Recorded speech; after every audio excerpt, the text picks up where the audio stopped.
यूहन्ना रचित सुसमाचार 16वां अध्याय। ये बातें मैंने तुमसे इसलिए कहीं कि तुम ठोकर न खाओ। वे तुम्हें आराधनालयों में से निकाल देंगे, वरन वह समय आता है कि जो कोई तुम्हें मार डालेगा वह समझेगा कि मैं परमेश्वर की सेवा करता हूं। और यह वे इसलिए करेंगे कि उन्होंने न पिता को जाना है और न मुझे जानते हैं। परंतु ये बातें मैंने इसलिए तुमसे कहीं कि जब उनका समय आए तो तुम्हें स्मरण आ जाए कि मैंने तुमसे पहले ही कह दिया था। और मैंने आरंभ में तुमसे ये बातें इसलिए नहीं कहीं क्योंकि मैं तुम्हारे साथ था। अब मैं अपने भेजने वाले के पास जाता हूं, और तुम में से कोई मुझसे नहीं पूछता कि तू कहाँ जाता है। परंतु मैंने जो ये बातें तुमसे कही हैं, इसलिए तुम्हारा मन शोक से भर गया।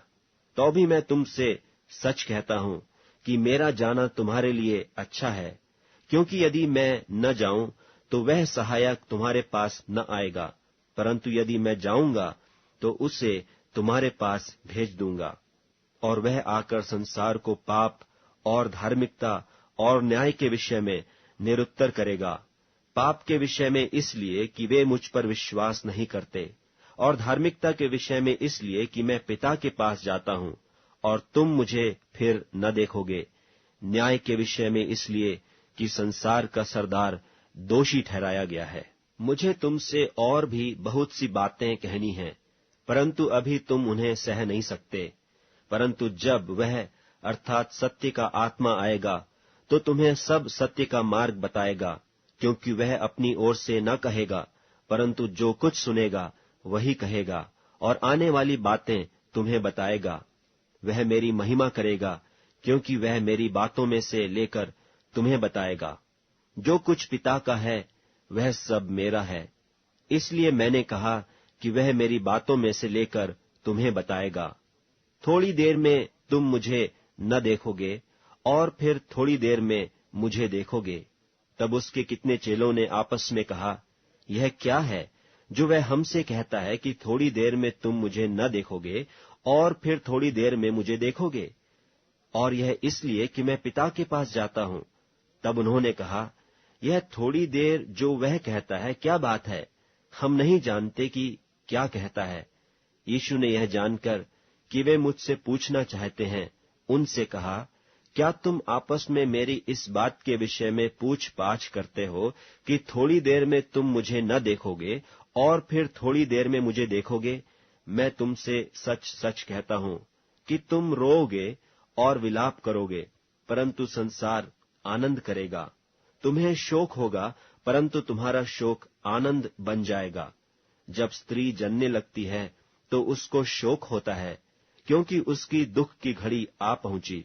परंतु जब वह बालक जन्म चुकी तो इस आनंद से कि जगत में एक मनुष्य उत्पन्न हुआ, उस संकट को फिर स्मरण नहीं करती। और तुम्हें भी अब तो शोक है, परंतु मैं तुमसे फिर मिलूंगा, और तुम्हारे मन में आनंद होगा, और तुम्हारा आनंद कोई तुमसे छीन न लेगा। उस दिन तुम मुझसे कुछ न पूछोगे। मैं तुमसे सच सच कहता हूं, यदि पिता से कुछ मांगोगे तो वह मेरे नाम से तुम्हें देगा। अब तक तुमने मेरे नाम से कुछ नहीं मांगा। मांगो तो पाओगे, ताकि तुम्हारा आनंद पूरा हो जाए। मैंने ये बातें तुमसे दृष्टांतों में कही हैं, परंतु वह समय आता है कि मैं तुमसे दृष्टांतों में और फिर नहीं कहूंगा, परंतु खोलकर तुम्हें पिता के विषय में बताऊंगा।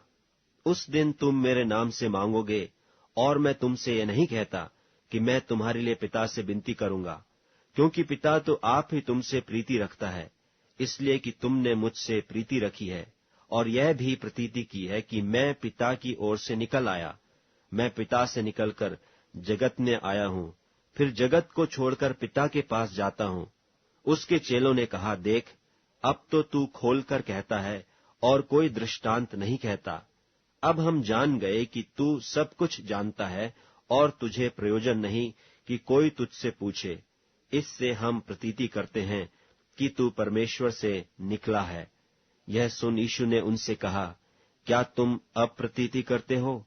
देखो, वह घड़ी आती है, वरन आ पहुंची, कि तुम सब तितर बितर होकर अपना अपना मार्ग लोगे और मुझे अकेला छोड़ दोगे, तो भी मैं अकेला नहीं, क्योंकि पिता मेरे साथ है।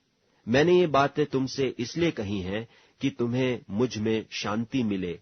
संसार में तुम्हें क्लेश होता है, परंतु ढाढ़स बांधो, मैंने संसार को जीत लिया है।